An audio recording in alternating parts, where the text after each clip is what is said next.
Lecture number 6,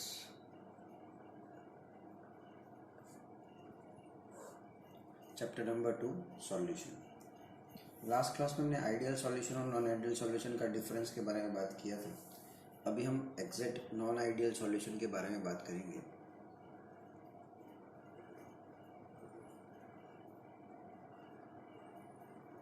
जिसे हम real solution भी बोलते हैं। इसकी डेफिनेशन ये थी कि when A solution does not obey Rouse law over the entire range of the concentration at any concentration, आप कोई भी कंसंट्रेशन हो, राउस लॉ का जो लॉ है वो ओबे ना करता हो, ऐसा सॉल्यूशन को हम नॉन आइडियल या फिर रियल सॉल्यूशन बोलेंगे। नॉन आइडियल के दो पार्ट हैं। First one is the positive deviation, another one is the negative deviation.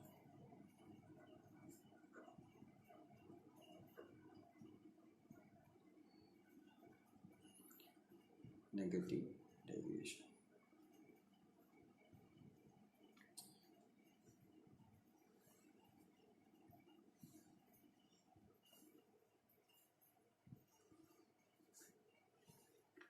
आगे क्वेश्चन में हम ऐसे वाले ग्राफ के बारे में हम डिस्कस कर चुके हैं। एक का वेपर प्रेशर दूसरे से ज़्यादा है और दो ग्राफ को हमने ऐसे मर्ज करके बनाया था। Vapour pressure versus mole fraction था का ग्राफ था। यहाँ मान लो कि x1 इज इक्वल टू 1 था, तो यहाँ x2 इज इक्वल टू 1 था, क्योंकि x1 क्या हो जाएगा, यहाँ पे 0 हो जाएगा, यहाँ ये हो जाएगा। ठीक है, तो पॉजिटिव डेविएशन का मतलब ये जो ग्राफ था ना, वो राउस के लॉ के हिसाब से ग्राफ है, आइडियल सॉल्यूशन के लिए है। ठीक है, पर अब मान लो कि इसमें डेविएशन हो रहा है, और कौन सा डेविएशन हो रहा है, पॉजिटिव। पॉजिटिव यानी एक्सपेक्टेड से ऐसा होना चाहिए था, पर एक्चुअली आएगा कैसे, अबव द लाइन आएगा, यानी स्ट्रेट लाइन होना चाहिए था ये वाला, पर उससे ऊपर आएगा। यहाँ पे भी ऐसा ही होगा। ठीक है, अब वेपर प्रेशर जो आप एक्सपेक्ट करते थे, मान लो कि इतना वेपर प्रेशर आप एक्सपेक्ट करते थे आइडियल के केस में, पर एक्चुअली में वेपर प्रेशर आइडियल से क्या आ रहा है, सब में क्या आ रहा है, ज़्यादा आ रहा है। That's what it is called positive deviation. तो हम इसके डेफिनेशन लिख देंगे। सेम नेगेटिव में उल्टा आएगा ग्राफ। पहले ग्राफ प्लॉट कर लेते हैं।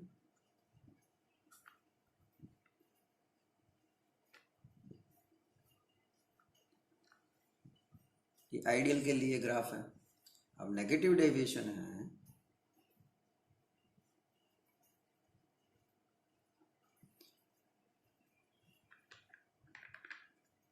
तो ग्राफ कैसा आएगा, बिलो द आइडियल लाइन आएगा। डेविएशन जो है वो कम दिखा रहा है, नेगेटिव, ऐसे ग्राफ आ जाएगा।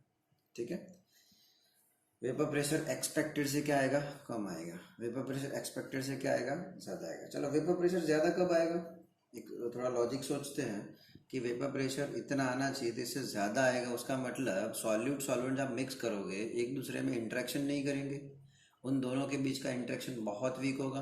बहुत वीक होगा, इजीली वो क्या हो जाएंगे, इजीली ऑपरेट हो जाएंगे, इजीली वेपर जनरेट करेंगे और ज़्यादा वेपर प्रेशर देंगे।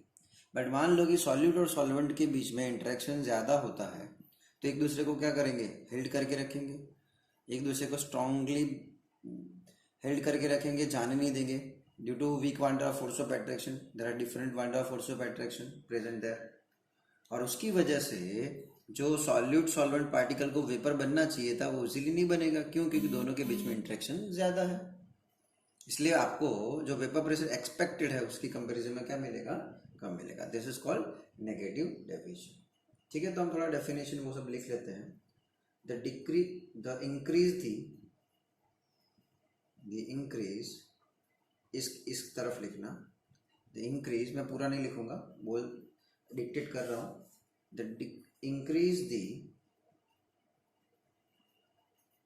escaping tendency of molecule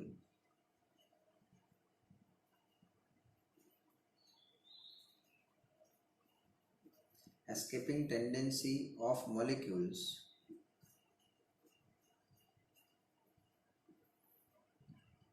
for each component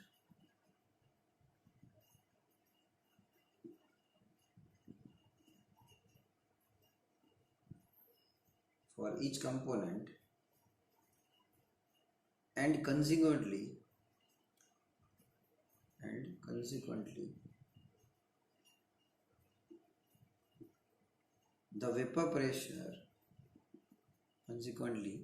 the vapor pressure increases,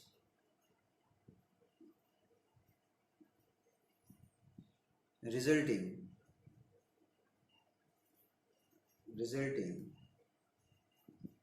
in positive deviation.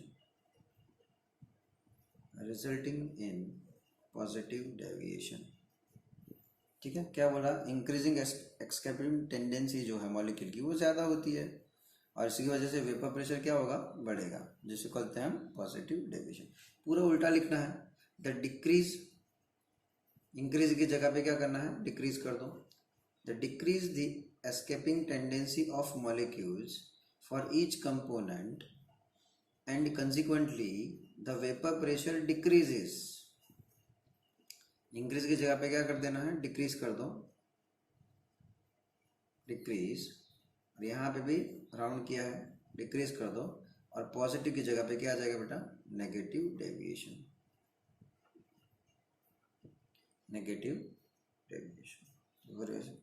The decrease the escaping tendency of molecules for each component and consequently the vapor pressure decreases resulting in negative deviation। ठीक है, चलो। अब इसमें बहुत सारी और भी parameter है। हम बात कर रहे थे कि भाई ए बी टाइप के जो होते हैं वो नॉन ज़ीरो होते हैं, ठीक है, पर यहाँ एग्जैक्ट हम पॉजिटिव में बात करेंगे कि क्या होता है। तो ए बी जो इंट्रैक्शन जो होता है, जो इंटरमॉलिक्यूलर इंटरेक्शन जो होता है,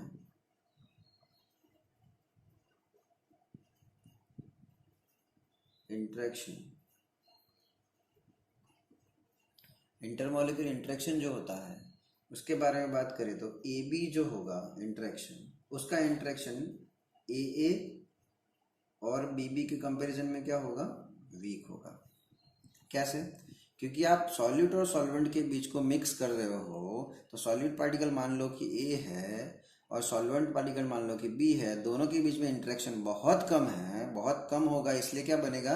ज़्यादा वेपर प्रेशर बनेगा, क्योंकि एक दूसरे को हेल्ड करके नहीं रखेंगे। यानी कि जो इंटरेक्शन बन रहा है सॉल्यूट और सॉल्वेंट का, which is weaker then solute and solvent interaction बोल सकते हैं।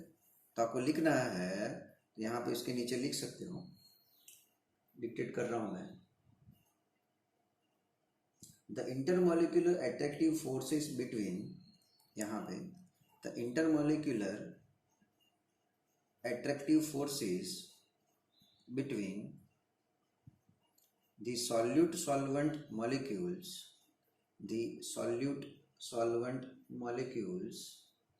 Are weaker then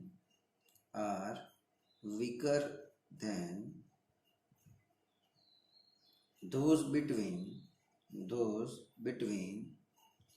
the solute and solvent molecules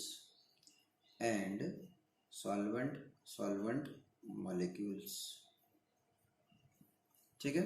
तो यहाँ क्या लिखेंगे? उल्टा, इंटरमॉलिक्यूलर इंटरेक्शन जो होगा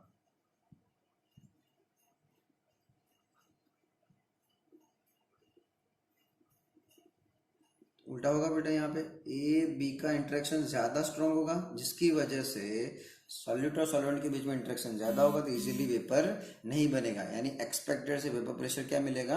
कम मिलेगा, या फिर बी बी की कंपेयर में। ठीक है, यानी A B is greater than A A और बी बी। आइडियल में तो क्या था? सब इक्वल था। ठीक है,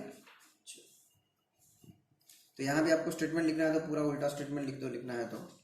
That means the intermolecular attractive forces between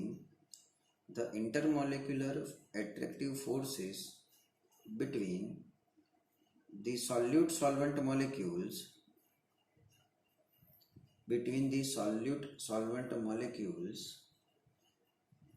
are stronger than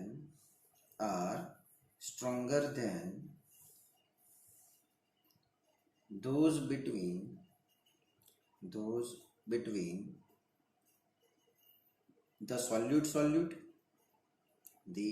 solute and solvent molecules.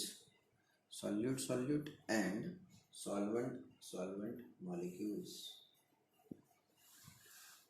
अच्छा, एग्जाम्पल देख लेते हैं. पॉजिटिव की बात कर रहा हूँ, इथेनॉल एसीटोन.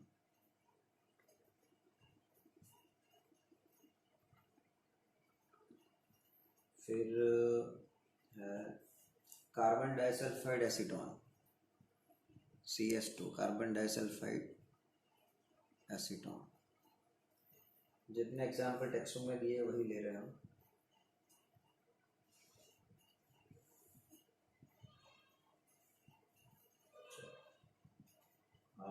उस तरफ एग्जाम्पल फिनॉल एनिलीन,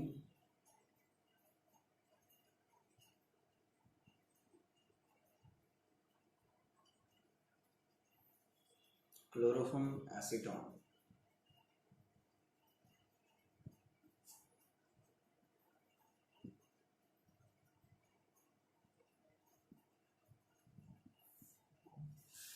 एसीटोन. ठीक है. चलो, अब इसमें डिफरेंस खत्म होता है और लिखना नेक्स्ट लाइन से है एरो करके.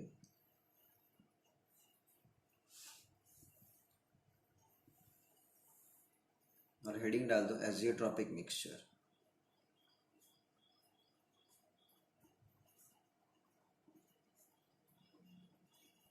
Azeotropic mixture write down.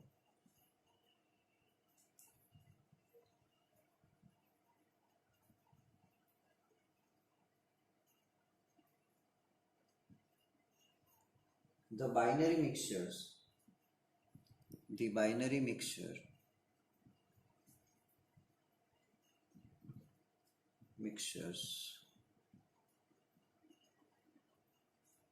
having the same composition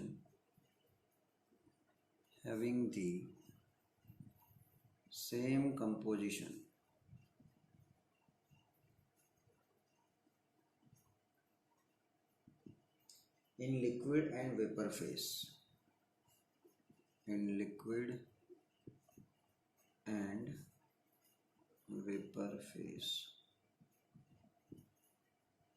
and boiled at constant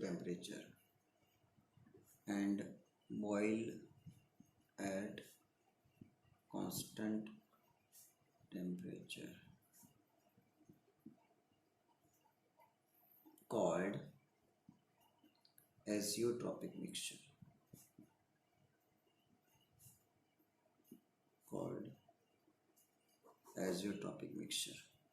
देखो यहाँ हम क्या कर रहे हैं, कोई भी दो चीज़ों का हम मिक्स ही कर रहे हैं, मिक्सचर ही बना रहे हैं. ठीक है. यहाँ पे भी हम यही बात करेंगे कि एजियोट्रॉपिक मिक्सचर की बात कर रहे हैं तो ये मिक्सचर ही है, one type of binary mixture ही है. पर यहाँ पे दोनों जो कंपोजिशन है ना, कंपोजिशन भी आप मान के चलो कि ऑलमोस्ट सेम है, लिक्विड फेज में और वेपर फेज में. और बॉयल भी कि कहाँ हो रहा है, कांस्टेंट टेम्परेचर यानी फिक्स टेम्परेचर, दोनों के टेम्परेचर ऑलमोस्ट सेम है. ऐसे मिक्सचर को हम क्या बोलते हैं, एजियोट्रॉपिक मिक्सचर बोलते हैं, जिसको हम इजीली सेपरेट नहीं कर सकते, है ना. तो नेक्स्ट लाइन में लिखेंगे, in such cases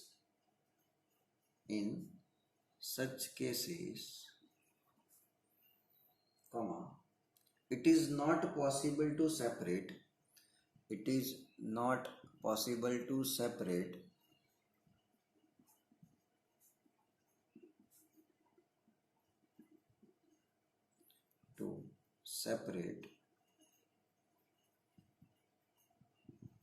the components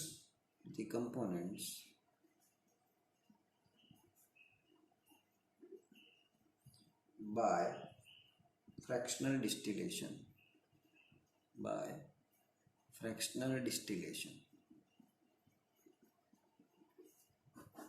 fractional distillation method से आप इजीली उसको सेपरेट आउट नहीं कर सकते. नेक्स्ट लाइन में, there are two type of azeotropes. There are two types of azeotrope. Number 1, minimum boiling azeotrope.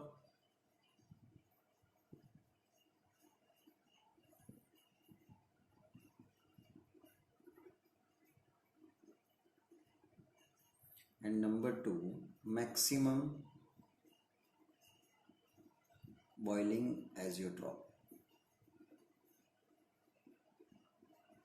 Minimum boiling azeotrope and maximum boiling azeotrope. Number 1 डाल दो, minimum boiling azeotrope, minimum boiling azeotrope.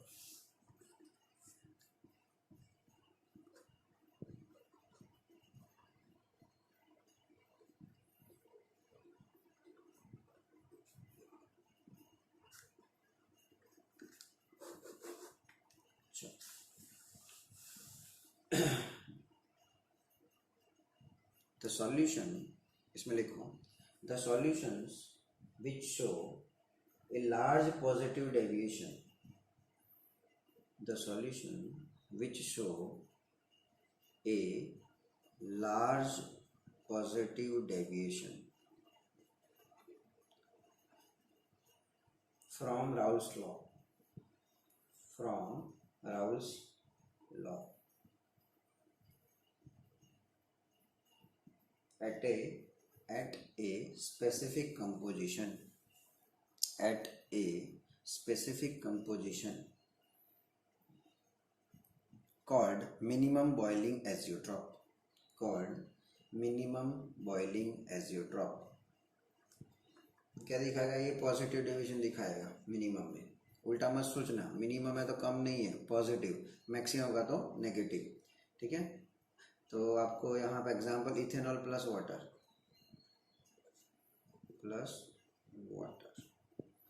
ठीक है, और ethanol water में आप fractional distillation निकालोगे तो कितना 95% प्योर इथेनॉल मिलेगा. ठीक है, तो 95% प्योर इथेनॉल आपको मिल जाएगा. चलो नंबर 2 पे चलते हैं, maximum boiling azeotrope.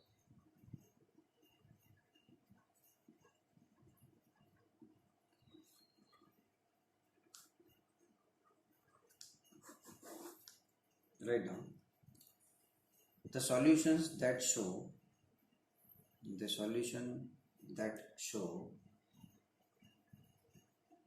large negative deviation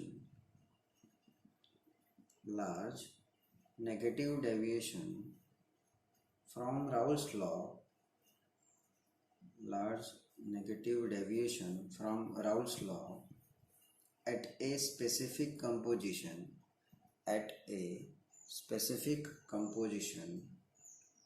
called maximum boiling azeotropes,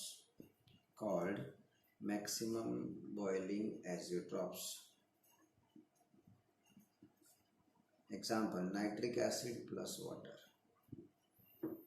और नाइट्रिक एसिड का कंपोजिशन आप निकालोगे तो 68% नाइट्रिक एसिड एंड 32% वाटर, और इसका बॉइलिंग पॉइंट जो होगा इस मिक्सचर का, इट इज़ तकरीबन 393.5 kelvin, 393.5 kelvin.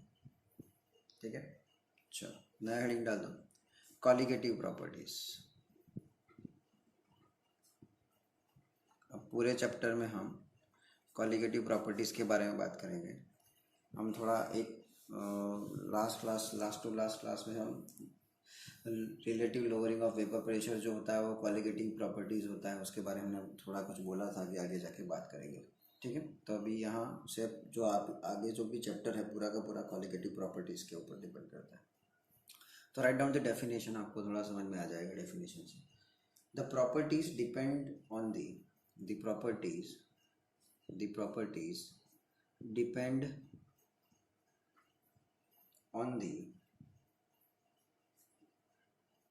number of solute particles,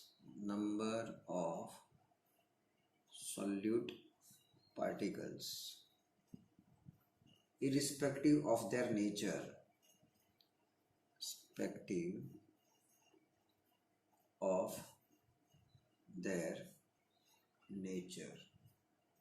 relative to the total number of particles, relative to the total number of particles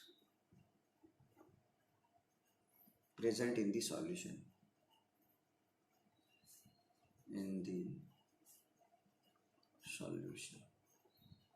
Such properties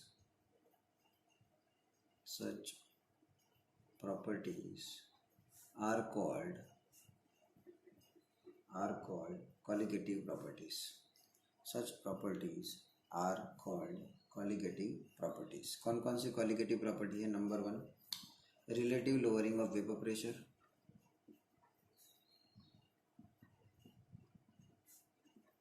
जिसके बारे में आगे थोड़ा कुछ बात कर चुके हैं. Number 2, depression in freezing point.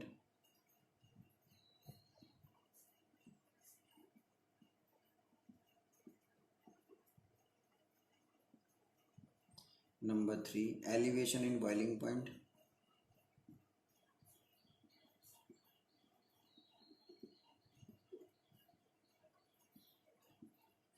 And number 4, osmotic pressure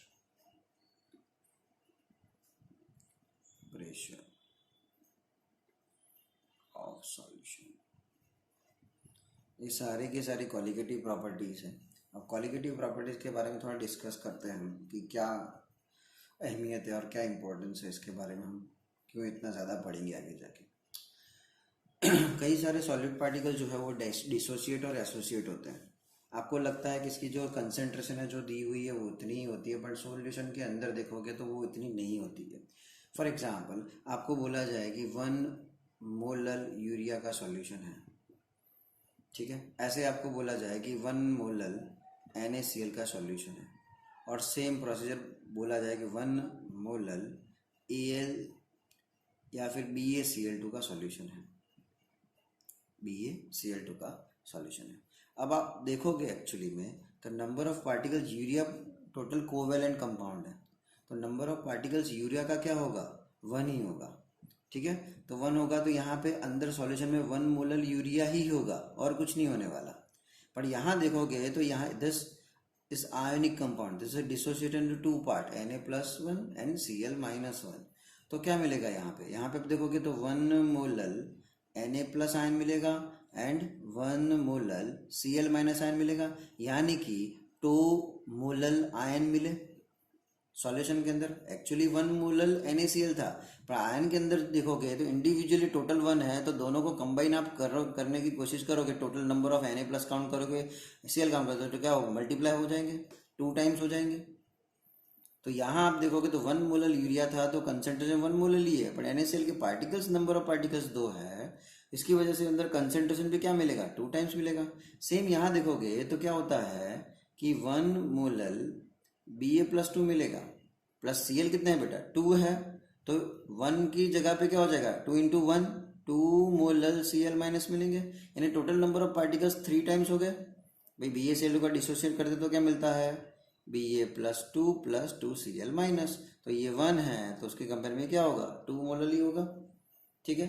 तो यानी ऐसी प्रॉपर्टीज जो ये कंसेंट्रेशन के ऊपर डिपेंड ना करती हो, but it depends on the concentration of the particles, called colligative properties, ठीक है. एग्जैक्ट इसके बारे में हम थोड़ा क्वेश्चंस भी करेंगे आगे जाके, थोड़ा आपको ज़्यादा समझ में आएगा, ठीक है.